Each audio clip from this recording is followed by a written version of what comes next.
Welcome everybody to Funeral Nation episode 57. I am Ryan Thogbarton. That is Jeff, the Funeral Commander Harbison. Jeff, good to see you, buddy. Nice to see you. You've been kind of under the weather this week. Everything's been chicken but the bill. I see you're having a little chicken salad there. Yeah, right. Hey, food poisoning is a good thing, right? It's terrible. Well, I can see, though, you went out and got your Hearse hat on, so maybe you had some of those fluids run through you and made you well. That's right. Drank a little bit, just tipped a little back, washed it, flushed the system. Yeah, a little bit of that purple Jesus just made you look like some color in there, buddy. Hey, you know what? We're really blessed, too, because this platform to share relevant information to the effing world is brought to us and powered by the Fast Funding Group. How about roll that promo with Mr. Jamie, please? Hello, all you FNers. Jamie Meredith here with C&J Financial, American Funeral Financial, and Funeral Funding Center. We're stoked to bring you the Funeral Nation web show every single week. Guys, every day our office is bombarded with calls from funeral directors just like you all across the country who are just sick and tired of waiting weeks or sometimes months for payment on their insurance assignment cases. That is insane. There is a better way. Our group currently works with more than 3,000 funeral homes nationwide and funds more than 40,000 funerals annually. And we'd love to show you why so many of your colleagues use us to process and fund all of their insurance claims. Check us out at cjf.com, americanfuneralfinancial.com, and funeralfundingcenter.com today for more information. Remember, always be finer than split frog hair in 4 different directions. Cheers, y'all. Great promo. So, Jeff, what do we got coming up on this episode? This is a great show today, as all of them are. We have someone from the National Grieving Children's Alliance. Please watch this segment with this. It's relevant to funeral professionals. Our spotlight goes to Michigan, which I think they're frozen tundra. And the WTF is regarding cold cut storage. So we'll have a little fun with that. Ryan, we're going to do something a little different on the buzz this week, aren't we? Yes, we are, Jeff. So it's the holidays, as we know. Obviously, in funeral homes, are doing a lot of different things. We want to challenge the FN Nation to send us pictures of your funeral home decorated for Christmas. And we want to do something special next week with a little holiday-themed episode. Wish everybody a good, big Merry Christmas. So please email us or comment below with a picture of your funeral home. If you want to send us an email, put it up on the screen. Just send it to ryan@disruptmedia.co, and we'll put together a special little episode next week highlighting some of the great Christmas goodies that are out there. Okay, so Ryan, I know this is horribly sideways for coming out of my mouth that people won't believe, but I want to be a little PC here. If you also have Hanukkah decorations or whatever you choose to worship or celebrate this time of year, send those too. Brett Schwartz, I'm calling your name out. You hear me, bro? I want to see something in here. I just gave it to you. In fact, Dan will be happy. You know, I'm looking after the guys. So anyway, send us something, show us what you got. Hey, Ryan, it's time for the More You Know Minute. And this one was pretty interesting that we got in. This comes from Michael in California. Should I forget holiday cards and just post a video of our funeral home on the Facebook page? See, this gets me in a catch-22 because as a social media agency, the things we do for our clients all throughout the year revolve around sending video messages and different Facebook posts. But for Christmas, we still send a Christmas card. However, I think for the families that you serve, it's important to have a personal touch and send them a Christmas card. But I think for your community, it's great to have a special video on Facebook. We're actually doing that with a number of our clients. But, you know, I still tend to swing a little old school when it comes to Christmas cards because a lot of families expect that. It's got me in a catch-22. Personally, my family does not send Christmas cards. We put a little message up on Facebook with a picture of us and go about our ways. But I think from a funeral home to the families you serve, Christmas cards are important. To your community, it's absolutely fine to put out a great video message. Hey, that's wonderful. Michael, thank you for sending that in. That was a great question. We actually stumped Mr. It's a Social Media man here. Anyway, we're going to move on now to our guest today, who is Andy McNiel. He's the CEO of the National Alliance for Grieving Children. So let's roll that interview. Andy, welcome, and thank you for being a guest on the Funeral Nation show. Please introduce yourself and a bit about your professional background. All right, well, great. Thanks, Jeff. I appreciate the invitation to be here. My career has been mostly spent providing direct support services to individuals who've had someone in their life die. So whether they're age 2 or 3 all the way up to 100, I've facilitated older widower groups to groups for children and teenagers. And my background, really, my education is I have a bachelor's in religion, and spent a little time as a youth pastor early on in my career. It's where I say I got the gray in my beard, was from taking this group of 70 teenagers on trips around the country. And wow, it's amazing to me when I think back and think that people actually trusted me at that age with their teenagers when I was just a little bit older than they were. But I learned a lot interacting with kids, and took that into my career. The last bereavement center that I ran was in Birmingham, Alabama. It was connected to Children's Hospital of Alabama, and we provided counseling to parents who had someone die and to children who had someone die.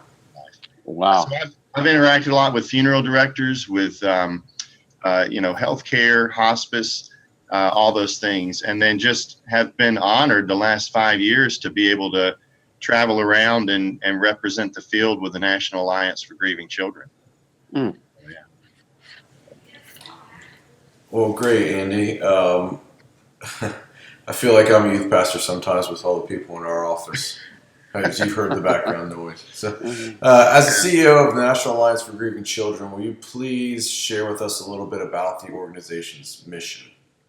Yeah. So our mission is to provide education and resources to people who want to support bereaved youth. It's really that simple. Kind of secondary is that we want to be able to raise awareness on a national level of issues that related to childhood bereavement. Bereavement affects children in all walks of life, whether they're suburban or urban youth or whoever they might be. And, we want to be central in advocating for kids, mainly that people recognize that kids grieve. That death affects them, and ignoring it and not talking about it isn't the answer. I think what illustrates it best is this. I had an executive approach me after a talk one time, and he came up and said, your talk about children's grief really struck a chord with me, and I want to tell you a brief story. And I said, okay. So this is what he told me, and I think this captures what we are as a national alliance. As he said, when I was 9 years old, my mother died from cancer. And I knew she had cancer, but I didn't know she could die from it. Like, no one ever told me that. And I remember my dad coming home one day. She had been in the hospital for about 2 weeks, and sat me down and said, your mother has died. And he said, I remember going to the funeral and sitting at the funeral and seeing all these people doing all these things, and no one was talking to me. Like, I was just kind of sitting there and watching everything happen. And then we went to the graveside, and he said it was the same thing. I was just kind of there, and no one really said anything to me. He said we went back to my house afterward and had a big party, all kinds of food, and everyone was back there. And he said I was just sitting on the couch watching all this happen. And again, no one was even acknowledging me being there. He said, so I had this overwhelming desire to be near my mother. So he told me that the cemetery was about a mile from his house. So he said, I got on my bike and I rode my bike to the cemetery. I just left the party and rode my bike over there and went to the place where I remember that we had the graveside. He said, and there were men still filling in her grave. He said, so I sat up on the hill above this, scene. And he said, one of the workers looked up and noticed me, and when he's telling me this story, and the first person to sort of notice him is the guy filling in his mom's grave, was pretty significant. So he said the guy walked up to him and said, son, we're working here and you're not supposed to be here. You need to move along. And he said, I looked up at the guy and said, sir, that is my mother that you're covering up down there. And he said the guy just stopped, kind of went down to one knee and got right face to face with him and said, "Son, I'm sorry for your loss." He said, "You stay as long as you want." So he said, Wow. I just sat there and watched them finish filling in my mom's grave, got on my bike, went back home, went in the side door. Everybody's still at the party. And no one said, "Hey, where have you been?" No one even missed that I was there. And no one even knew this. He said, "I'm 40 something years old. My wife and my kids, my dad died without even knowing this story." He said, "I have never told anyone till you talked about this today. I didn't even think about it, of what I had done. No one has ever known this. You're the first to hear this story." So, Wow. so what does that have to do with who we are? Is that we don't want that to be a kid's story. We don't want their story to be when they're 40 years old going, "No one ever talked to me about my mom, and about the death, and about how it impacted my life, or even made me feel like I was a part of it." We Right. want stories to be different. So we have hundreds of members across the United States. We have a membership program where they get access to a lot of different, resources and things from that. So, Well, and personal stories are what make everything poignant and stick with people. That to me was interesting because I when you were telling me the story, I was watching a little boy. I don't know who he is. And we don't think about that sometimes at funerals enough, especially as funeral professionals. Andy, can you tell us a few offerings that the National Alliance for Grieving Children has for professionals and community members who want to support children? Because that really rung a bell there. yeah. What we've realized is that there are resources out there, but people don't always access them. And a lot of companies don't even know what resources are out there, or if they do, they're not sure which ones are accurate, because there's a lot of different ideas and things that people put out. So what we've worked to do is just try to centralize things, to pull the best of resources that we know are supported by research, that tells us how kids are impacted by death and how you can help them. So if you go to our website, we've got a lot of downloadable material that people can access at childrengrieve.org. It's real simple to remember. But one of the best resources I think that we've just put together is it's a caregiver guide and activity book all combined into one. And the reason why this is so great is because parents don't talk to their kids about grief, not because they don't care about their kids, because they don't want to make it worse. So they don't really know what to say or how to engage their kids.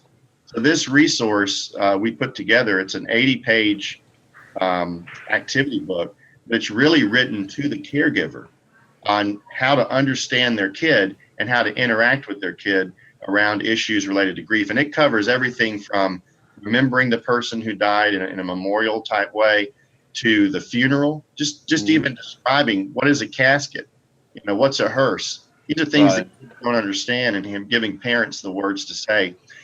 What about returning to school? When the kid goes back to school, how do they do that? And how do they re-enter the school environment? And then there's also frequently asked questions in the back.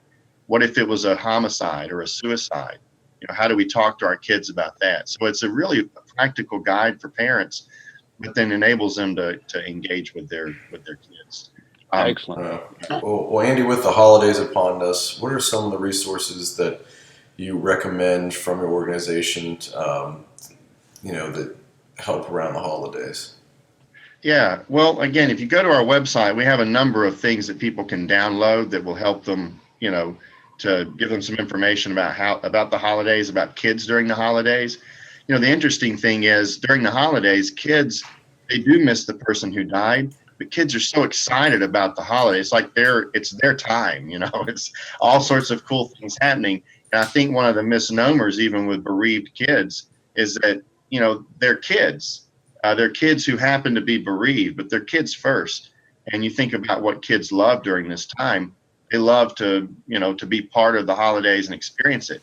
The challenge is that their caregiver is typically grieving, and it's difficult for whoever the home that they're in. It becomes very difficult for them. So I usually recommend the caregivers go to our website, download some resources on how to help yourself, how to begin creating new traditions around the holidays. If your existing traditions are too difficult for you, how to do that and do that with your kids and include them in that process becomes one of the best things that you can do. And as far as professionals, go to our website. We've got webinars from over 5 years of information on childhood grief that you can peruse through, that you have access to be able to view and educate yourself on how to help kids. That's outstanding. In closing, Andy, how can the Funeral Nation help and get behind the National Alliance for Grieving Children to assist? Right, that's a great question. We over the last several years, we've enjoyed a really great relationship with the funeral service folks, the Funeral Nation, to use your term. I mean, you guys have been great partners already with us. A number of folks have supported us individually, just remembering us at the end of the year when you're doing your year-end giving. The corporations in this service field have just been, hearts can't be bigger, as far as the way you've reached out to us and been supportive. So, again, remembering us with corporate support.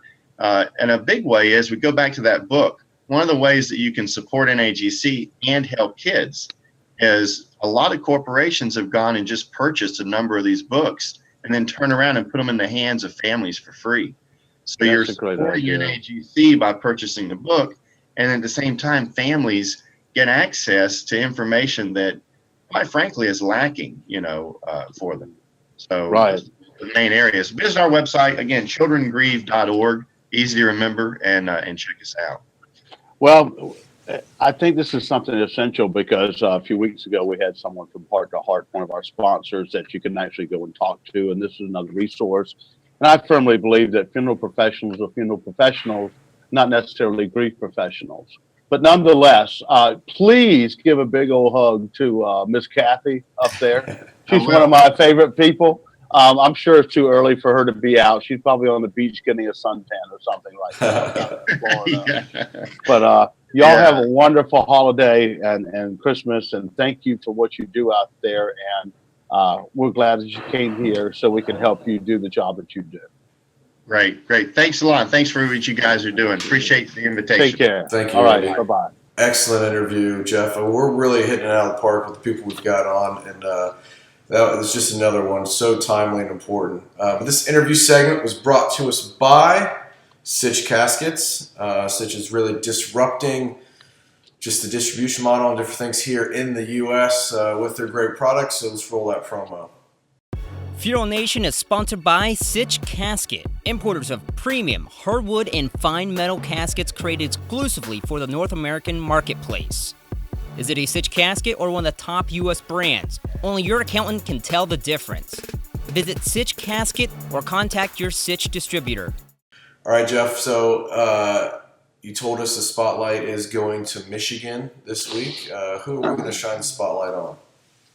Well, again, I repeat that we'd like to share positive stories and shine a spotlight on funeral directors and professionals making a difference in their community, which helps us all.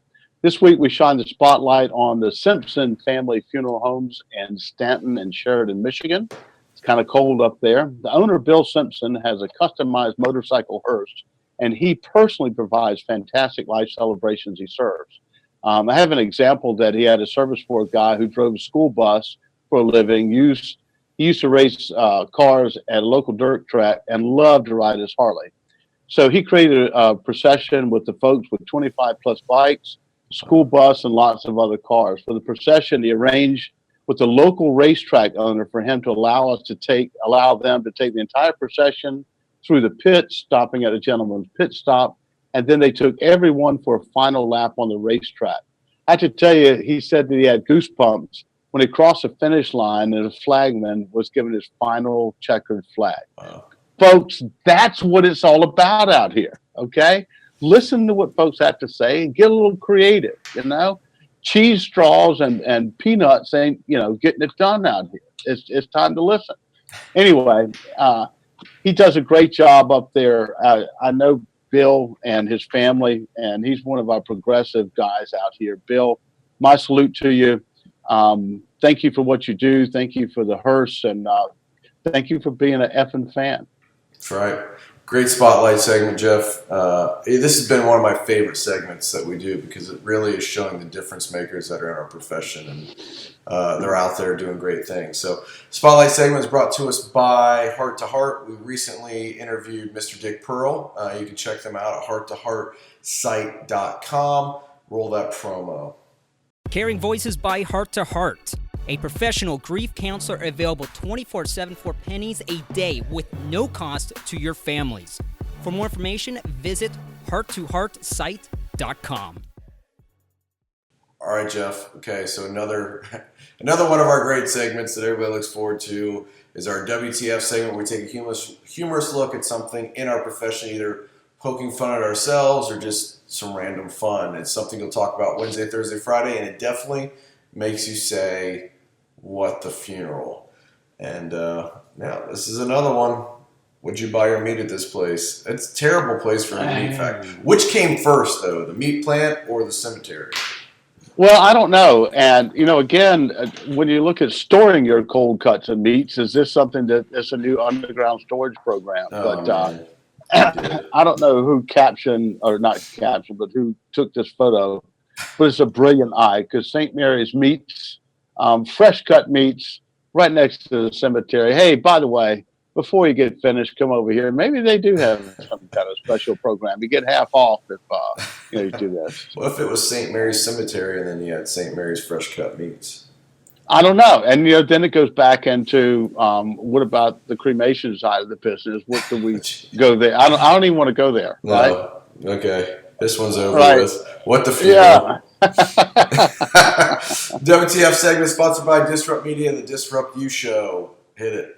At Disrupt Media, we're a social media content agency that focuses on storytelling for funeral companies. We use real stories to build creative strategies that achieve actual business goals. Want to learn more? Visit disruptmedia.co. All right, Mr. Commander, this wraps up episode 57. Next week, we're moving on to 58. We kind of gave a preview of what's coming up next week, but is there anything else you want to add? No, I just want to remind everybody, first of all, we thank you for what you're doing. Holidays are tough on everybody. You're out there in the trenches doing the hard work for folks that are grieving.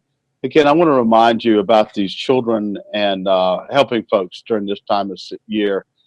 Look at the kids. That story really touched me, that a little boy went through this whole process and nobody ever spoke to him. And I can actually see that happening. But anyway, y'all have a great week. Ryan, you're going to close us up. Make sure we're here. Send us the pictures of your place, good or bad. Please. And that one person, that one person on Facebook I jumped on, send me a picture of that ugly funeral home that you thought was so terrible that put the lights on it, all right? Don't cross me. Sending out the warning. All right, folks. Hit us up on social media. Email us your Christmas photos, Hanukkah photos, whatever you celebrate and how you decorate. Comment below with those as well. Until next time, have a great effing week. Out here.